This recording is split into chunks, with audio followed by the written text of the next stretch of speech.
capabilities beyond just propaganda and beyond just reaching out or trying to influence the news or the campaign, and how long have we known about these type of capabilities? There's a lot of intelligence that's been built up over the years about Russia's MO in terms of trying to gain influence in Western democracies. How they've been able to use individuals, they've been able to use politicians, political parties, they've been able to use elements within the media to try to make sure that their objectives are realized. And so, again, knowing what the Russian MO is and has been, including in elections in Europe, I certainly was concerned that they were practicing the same types of activities here in the United States. And that's why, as I said, we set up a group in late July that included the FBI and NSA. I wanted to make sure that every information and bit of intelligence that we had was shared with the Bureau so that they could take it. It was well beyond my mandate as director of CIA to follow on any of those leads that involved U.S. persons. But I made sure that anything that was involving U.S. persons, including anything involving the individuals involved in the Trump campaign, was shared with the Bureau. Thank you, Mr. Chairman. Time expired. Mr. Schiff, 5 minutes.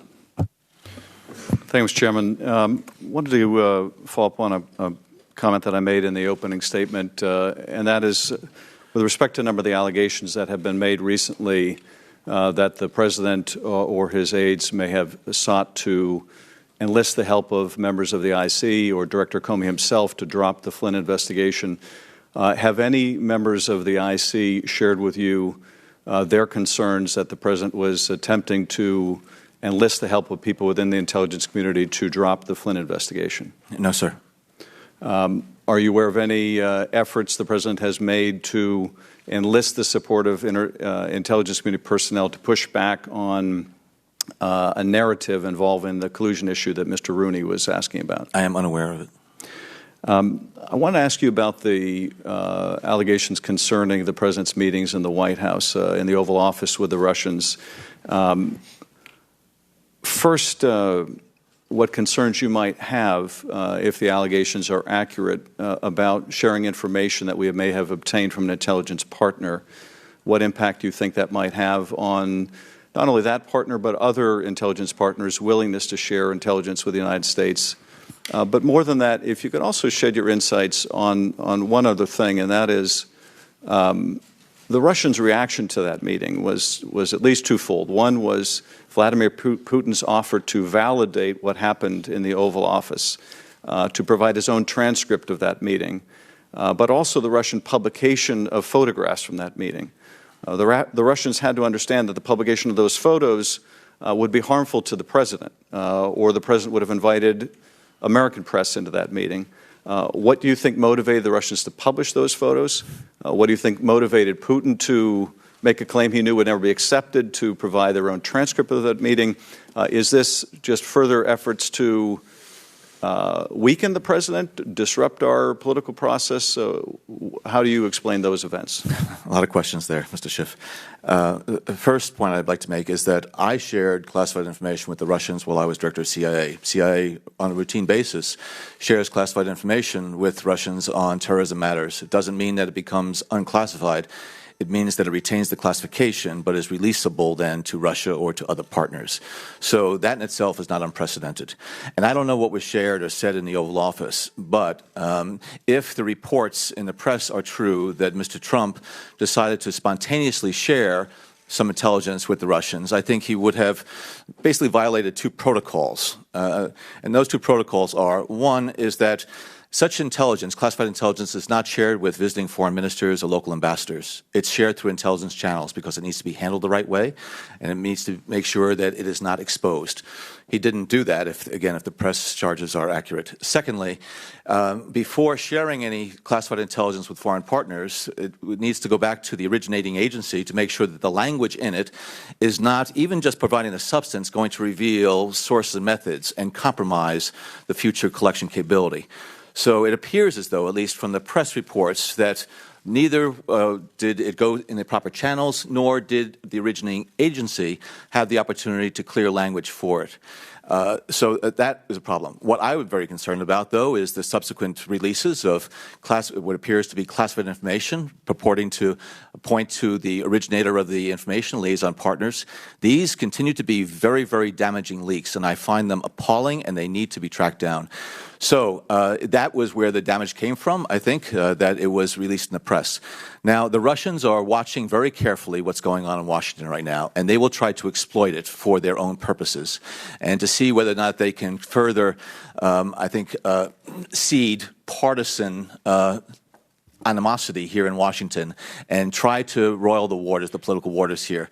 And so even though the election is over, I think Mr. Putin and Russian intelligence services are trying to actively exploit what is going on now in Washington to their benefit and to our detriment.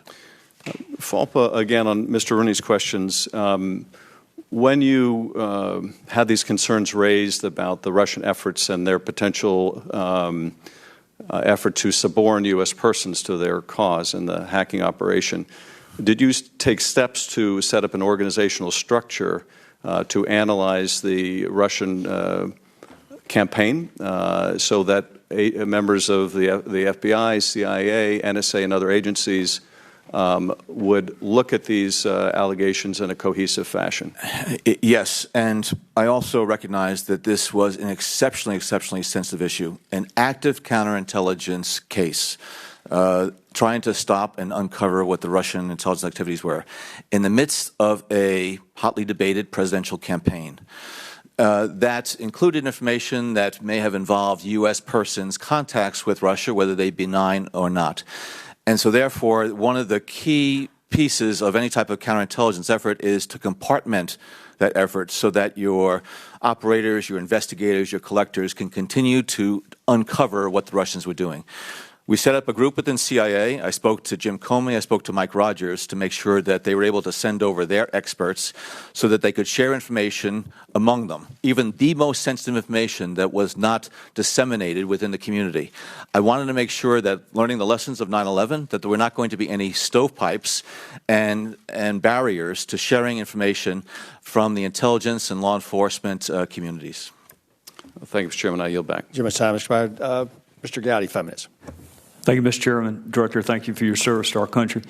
Let's go back to where we were a couple of minutes ago. You mentioned, or you testified, that you had a conversation in August of 2016 with your Russian counterpart. You testified that you briefed at least 8 members of Congress throughout the pendency of your investigation when you learned of Russian efforts. And we'll get to that in a minute, because my understanding from your unclassed report is Russia has historically attempted to interfere with our electoral process, and they did so without coordination, collusion, or conspiring with any of the candidates. So they have a history of doing it. We'll lay that aside for a minute. 2016 electoral process.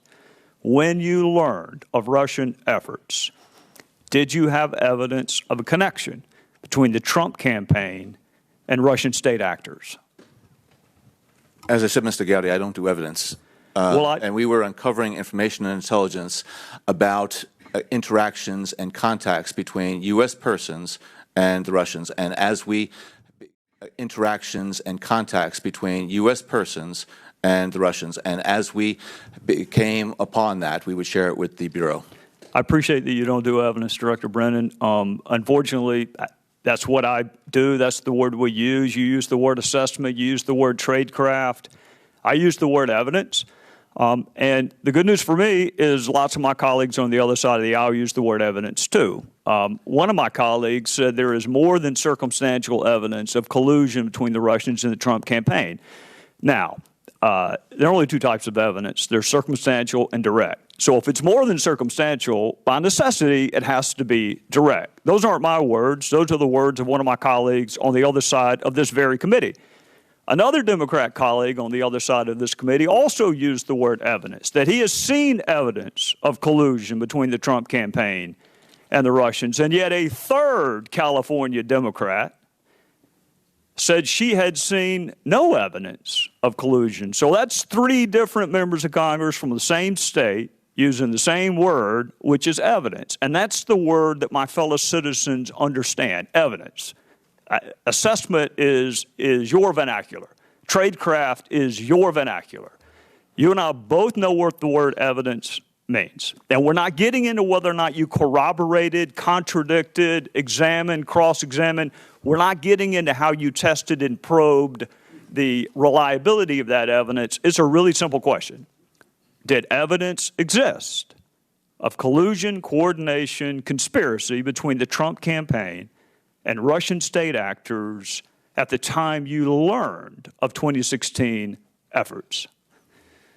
I encountered and am aware of information and intelligence that revealed contacts and interactions between Russian officials and U.S. persons involved in the Trump campaign that I was concerned about because of known Russian efforts to support